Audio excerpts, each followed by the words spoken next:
मोदी के खिलाफ बन रही विपक्षी एका में अब पलीता लगता दिखाई दे रहा है। नीतीश कुमार ने जिस तरीके से भारतीय जनता पार्टी को धोखा देने का काम किया था, अब उनके लिए यह बड़ी परेशानियां खड़ा कर रहा है। नीतीश कुमार की हालत अब ऐसी हो चुकी है जैसे वो ना घर के बचे हो ना घाट के।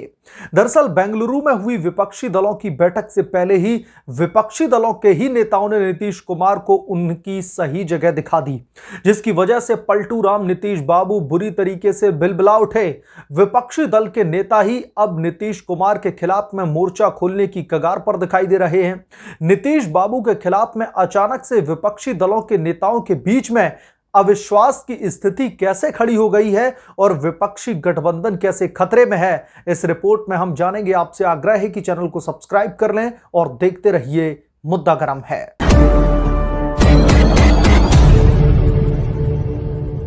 बेंगलुरु में विपक्षी दलों की बैठक से पूर्व पहले तो सड़कों पर नीतीश कुमार को परेशान करने वाले पोस्टर लगा दिए गए और बाद में उन्हें विपक्षी खेमे का राष्ट्रीय संयोजक भी नहीं बनाया गया। भाजपा और उनके समर्थकों के मुताबिक इससे नाराज नीतीश कुमार पटना लौट आए।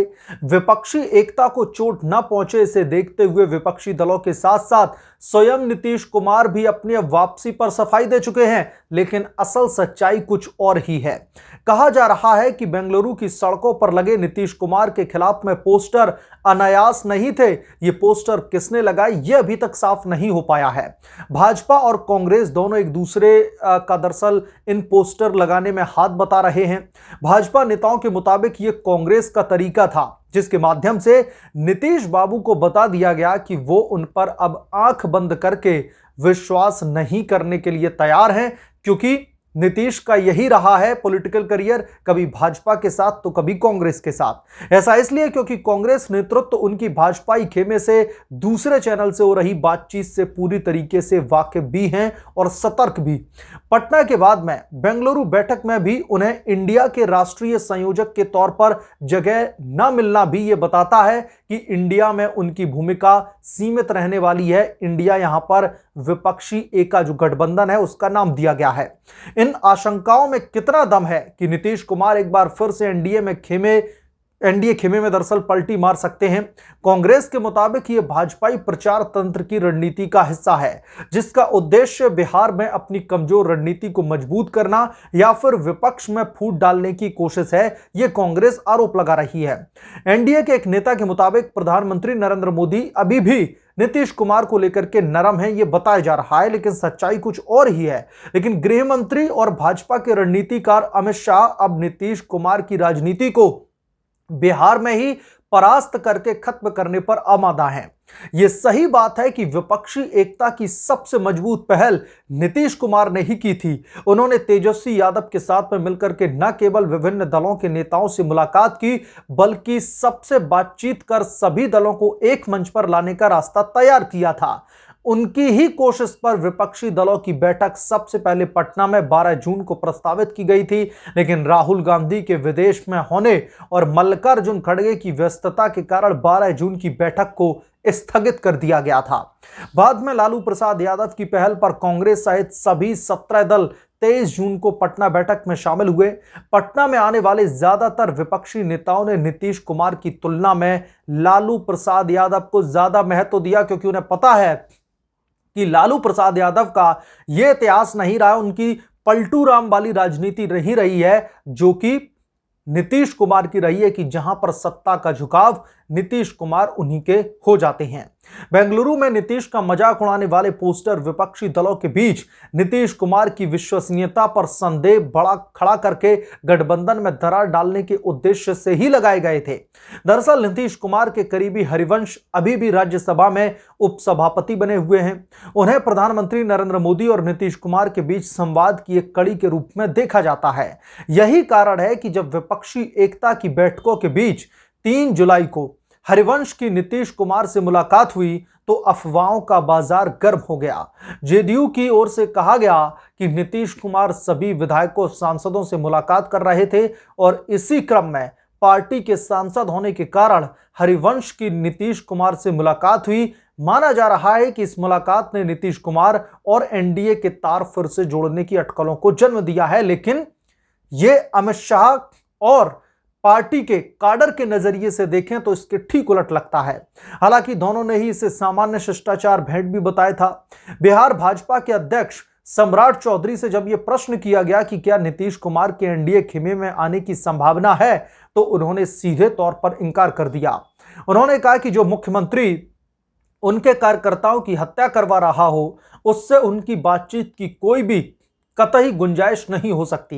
भाजपा का एक भी कार्यकर्ता और जनता उन्हें मुख्यमंत्री के रूप में देखने के लिए तैयार नहीं है। बिहार भाजपा अध्यक्ष की इस दो टूक के बाद भी राजनीतिक गलियारों में पता नहीं इस तरीके की चर्चा क्यों है कि भाजपा अपने खेमे में लाने की कोशिश कर रही है। भाजपा अब नीतीश कुमार को अपना चेहरा बनाने का जोखिम नहीं ले सकती। यदि ऐसा हुआ तो नीतीश कुमार नहीं बल्कि भाजपा की विश्वसनीयता पर प्रश्न चिन्ह लग जाएगा। बिहार में नेतृत्व गहरे संकट से गुजर रही पार्टी ये खतरा नहीं ले सकती, क्योंकि जब नीतीश कुमार ने भाजपा के खिलाफ में बगावत की तो साफ तौर पर नेताओं का गुस्सा हमने फूटते हुए देखा है। बिहार में नेतृत्व के गहरे संकट से गुजर रही पार्टी ये खतरा नहीं ले पाएगी, ये सब जानते हैं। नीतीश कुमार के साथ लगभग 2 दशक का एंट्री इनकम्बेंसी फैक्टर है, वो जहां जाएंगे ये फैक्टर उसके साथ में जुड़ जाएगा। वर्तमान में ये तेजस्वी यादव के साथ जुड़ता दिखाई दे रहा है। यदि भाजपा नीतीश कुमार को अपने साथ लेने की कोशिश भी कर ले तो जनता और भाजपा कार्यकर्ता इस दांव को स्वीकार नहीं करेंगे और भाजपा को इसका राजनीतिक नुकसान उठाना पड़ सकता है। उन्होंने कहा कि जिस नीतीश कुमार की पहल पर विपक्षी दलों की एकता की नींव पड़ी, उसकी बैठक से पहले उनके विरोध में पोस्टर लगना अनायास नहीं। जिस रोड से नेताओं को गुजरना था उस पर सुरक्षा बहुत कड़ी थी। ऐसे में इसे भाजपा की शरारत कहकर के खारिज नहीं किया जा सकता। दरअसल देश की राजनीति में इस समय 2 महत्वपूर्ण घटनाएं घट रही हैं। पहली तो हिमाचल प्रदेश कर्नाटक के चुनावों के बाद कांग्रेस मजबूत हुई और सोनिया गांधी ने विपक्षी दलों की एकता बैठक में उपस्थित होकर के अपनी सक्रियता का परिचय दिया। दूसरी ओर सोनिया गांधी के बहुत ही भरोसेमंद कह सकते हैं लालू प्रसाद यादव न केवल स्वस्थ हुए बल्कि विपक्ष की राजनीति में सक्रिय भी हुए। नीतीश कुमार को अब तक इसी बात का लाभ मिल रहा था कि विपक्ष में कोई बड़ा नेता और यह कहें कि विश्वसनीय नेता विपक्षी दलों की एकता का नेतृत्व करने के लिए उपलब्ध नहीं था, जिसका फायदा नीतीश कुमार ने उठाने की कोशिश की।